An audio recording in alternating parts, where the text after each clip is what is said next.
Assalamualaikum warahmatullahi wabarakatuh. Selamat pagi teman-teman semua. Perkenalkan, kami dari kelompok 4 akan mempresentasikan hasil diskusi kami pada kesempatan pagi hari ini. Pertama-tama, izinkan saya memperkenalkan anggota kelompok saya. Yang pertama ada Galuh Devi Anandita dengan NPM 1910104031. Yang kedua ada Rizky Fauzi dengan NPM 1910104086. Dan yang ketiga ada Mita Alisianti dengan NPM 1910104135. Pada pertemuan 4 pagi hari ini, kami akan mempresentasikan hasil diskusi kami dengan materi efek dilutif dan program kompensasi. Berikut adalah bahan kajian yang akan kami sampaikan.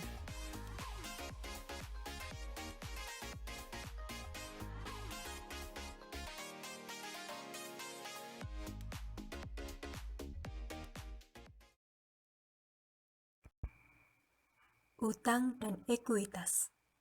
Banyak kontroversi terkait akuntansi sebagai instrumen keuangan seperti opsi saham, obligasi konversi, dan saham preferen terkait apakah perusahaan harus melaporkan instrumen ini sebagai liabilitas atau ekuitas. Misalnya, perusahaan harus mengklasifikasikan saham biasa yang tidak dapat ditukarkan sebagai ekuitas dikarenakan penerbit tidak memiliki kewajiban untuk membayar dividen atau membeli kembali saham. Pengumuman dividen merupakan kebijaksanaan penerbit saham, seperti keputusan untuk membeli kembali saham. Demikian pula, saham preferen yang tidak dapat ditukarkan tidak memerlukan penerbit untuk membayar dividen atau membeli kembali sebuah saham. Hutang konversi. Obligasi konversi dapat diubah menjadi efek perusahaan lain selama beberapa periode waktu yang ditentukan setelah adanya penerbitan. Obligasi konversi menggabungkan imbalan dari obligasi dengan hak istimewa untuk menukarkan saham pada opsi pemegang. Perusahaan menerbitkan obligasi konversi karena dua alasan utama, yakni yang pertama, untuk meningkatkan modal ekuitas tanpa menyerahkan kendali kepemilikan lebih dari yang diperlukan. Dan yang kedua, untuk menerbitkan obligasi konversi adalah untuk mendapatkan pembiayaan utang dengan harga terendah. Akuntansi untuk utang konversi. Utang konversi dicatat sebagai instrumen majemuk karena terdiri atas komponen liabilitas dan ekuitas. IFRS mensyaratkan bahwa instrumen majemuk terpisah dalam komponen liabilitas dan ekuitas untuk tujuan akuntansi. Perusahaan menggunakan metode dengan dan tanpa atau with and without method untuk menilai instrumen majemuk. Berikut adalah komponen utang konversi. Nilai wajar utang konversi pada tanggal penerbitan atau dengan komponen utang dan ekuitas dikurangi nilai wajar komponen liabilitas pada tanggal penerbitan berdasarkan nilai sekarang arus kas, yang menghasilkan komponen ekuitas pada tanggal penerbitan atau tanpa komponen utang. Seperti yang telah dijelaskan, komponen ekuitas adalah jumlah residual setelah dikurangi komponen liabilitas. IFRS tidak mengizinkan perusahaan untuk menetapkan nilai untuk jumlah ekuitas terlebih dahulu dan kemudian menentukan komponen liabilitas. Hal ini akan menyebabkan inkonsisten dengan definisi ekuitas yang menilai jumlah residual. Kemudian, induksi konversi. Beberapa pihak berpendapat bahwa biaya induksi konversi adalah biaya untuk mendapatkan modal ekuitas. Akibatnya, mereka berpendapat bahwa perusahaan harus mengakui biaya konversi sebagai biaya pengurangan dari modal ekuitas yang diperoleh dan bukan sebagai beban. Namun, IASB menunjukkan bahwa ketika perusahaan penerbit melakukan pembayaran tambahan untuk mendorong terjadinya konversi, pembayaran adalah untuk jasa atau pemegang obligasi konversi pada waktu tertentu dan harus dilaporkan sebagai beban. Saham preferen konversi. Saham preferen konversi memiliki pilihan bagi para pemegang untuk mengonversi saham preferen menjadi jumlah yang tetap dari saham biasa. Perbedaan utama dari akuntansi untuk obligasi konversi dan saham preferen konversi terletak pada klasifikasinya. Obligasi konversi adalah instrumen majemuk karena memiliki komponen liabilitas dan komponen ekuitas. Saham preferen konversi, kecuali terdapat penebusan wajib, bukan termasuk ke dalam instrumen majemuk karena hanya memiliki komponen ekuitas saja. Akibatnya, saham preferen konversi dilaporkan sebagai bagian dari ekuitas. Ketika saham preferen dikonversi atau dibeli kembali, tidak ada keuntungan atau kerugian yang diakui. Alasannya adalah bahwa perusahaan tidak mengakui keuntungan atau kerugian yang melibatkan transaksi dengan pemegang saham yang ada. Waran saham. Waran adalah sertifikat yang memberikan hak pemegang saham untuk membeli saham pada harga tertentu dalam jangka waktu yang telah ditetapkan.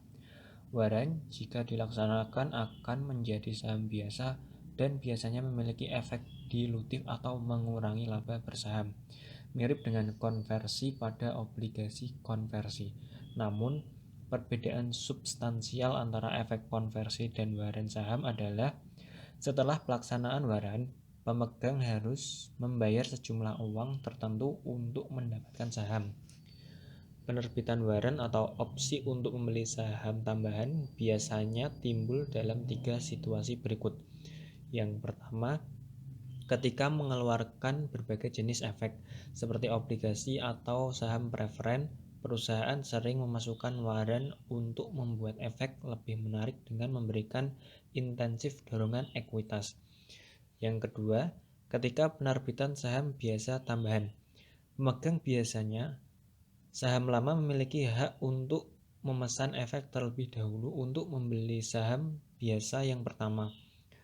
Perusahaan dapat menerbitkan waran sebagai bukti atas hak itu. Dan yang ketiga adalah perusahaan memberikan waran, sering disebut dengan opsi saham, kepada eksekutif dan karyawan sebagai bentuk kompensasi. Waran saham yang diterbitkan dengan efek lain. Waran yang diterbitkan dengan efek lainnya pada dasarnya opsi jangka panjang untuk membeli saham biasa pada harga tetap. Secara umum, umur waran adalah 5 tahun, kadang-kadang juga 10 tahun, tetapi sangat jarang. Perusahaan dapat menawarkan waran perpetual. Utang yang diterbitkan dengan waran saham adalah instrumen majemuk yang memiliki komponen utang dan ekuitas. Akibatnya, perusahaan harus menggunakan metode dengan dan tanpa untuk mengalokasikan dana hasil antara kedua komponen. Hak untuk berlangganan saham tambahan.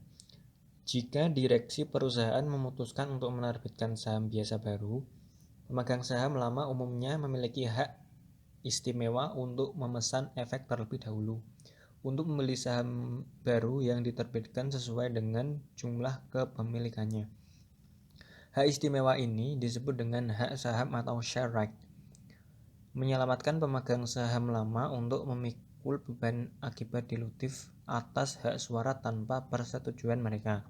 Selain itu, hak ini memungkinkan mereka untuk membeli saham yang kemungkinan di bawah nilai pasarnya. Program kompensasi saham. Bentuk ketiga waran muncul dalam program kompensasi saham untuk membayar dan memotivasi karyawan. Waran merupakan opsi saham yang memberikan karyawan kunci atau opsi untuk membeli saham biasa pada harga tertentu selama periode waktu yang lama. Konsensus opini adalah bahwa program kompensasi yang efektif merupakan salah satu yang memenuhi hal-hal berikut ini. Yang pertama, kompensasi berbasis kinerja karyawan dan perusahaan. Yang kedua, memotivasi karyawan agar menghasilkan tingkat kinerja yang tinggi. Yang ketiga, membantu mempertahankan eksekutif dan memungkinkan untuk perekrutan pegawai baru. Yang keempat, memaksimalkan manfaat setelah pajak karyawan dan meminimalkan biaya setelah pajak karyawan. Dan yang terakhir adalah menggunakan kriteria kinerja di mana karyawan memiliki pengendalian.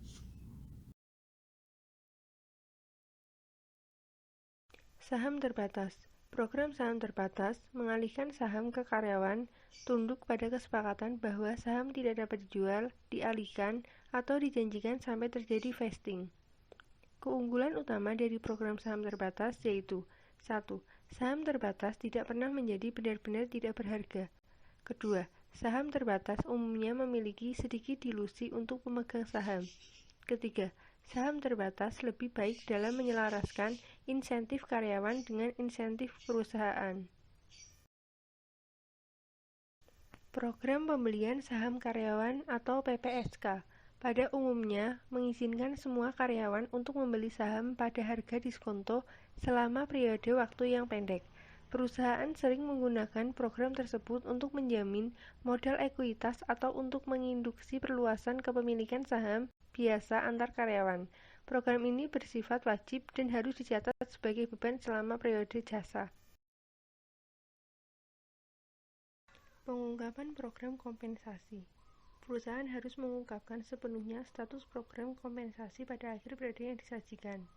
Untuk memenuhi tujuan tersebut, perusahaan harus melakukan pengungkapan yang menyeluruh. Secara khusus, perusahaan dengan satu atau lebih pengaturan pembayaran berbasis saham harus mengungkapkan informasi yang memungkinkan pengguna laporan keuangan. Perdebatan akuntansi opsi saham. IASB menghadapi pertentangan yang cukup besar ketika mengusulkan metode nilai wajar untuk akuntansi opsi saham. Hal ini tidak mengherankan, mengingat bahwa metode nilai wajar menghasilkan biaya kompensasi yang relatif lebih besar dibandingkan metode nilai intrinsik. Sekian presentasi dari kelompok kami, kurang lebihnya kami mohon maaf. Wassalamualaikum warahmatullahi wabarakatuh.